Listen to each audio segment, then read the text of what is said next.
नमस्ते एवरीवन। जैसा कि सावन का पवित्र महीना चल रहा है इस समय, सभी को पता है। तो इसी पावन पवित्र महीने में एक दिन ऐसा आता है जिस दिन राष्ट्रीय बेटी और बेटा दिवस मनाया जाता है, पुत्री और पुत्र दिवस। तो इस उपलक्ष्य में, क्योंकि मेरे पास दो दो प्यारी प्यारी मेरी बेटियां हैं, तो मैंने इनके लिए कुछ लाइनें लिखी हैं और जिनको मैं गाकर एक गाने में आप सबको बताऊंगी।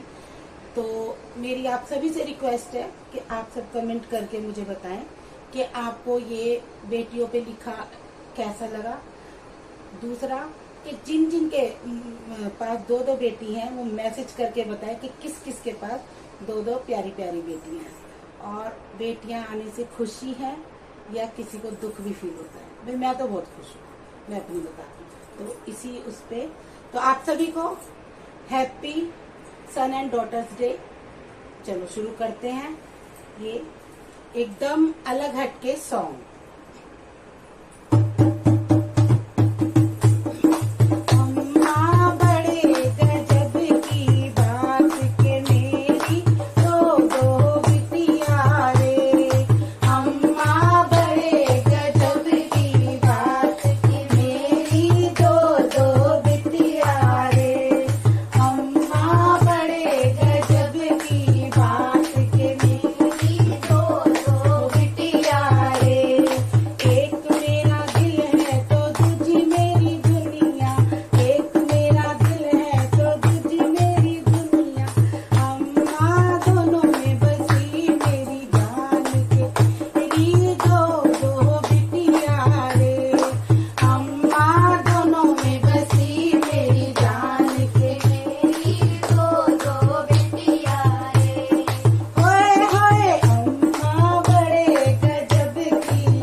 अब आपने ये सॉन्ग सुना है तो प्लीज आप बताएं मुझे आप सबको कैसा लगा और सुन के आनंद आया या नहीं आया। और प्लीज जल्दी जल्दी बताएं, दो बिटियां हैं और जिनके भी पास 2 बिटियां शेयर भी कीजिए। तो धन्यवाद आप सभी का।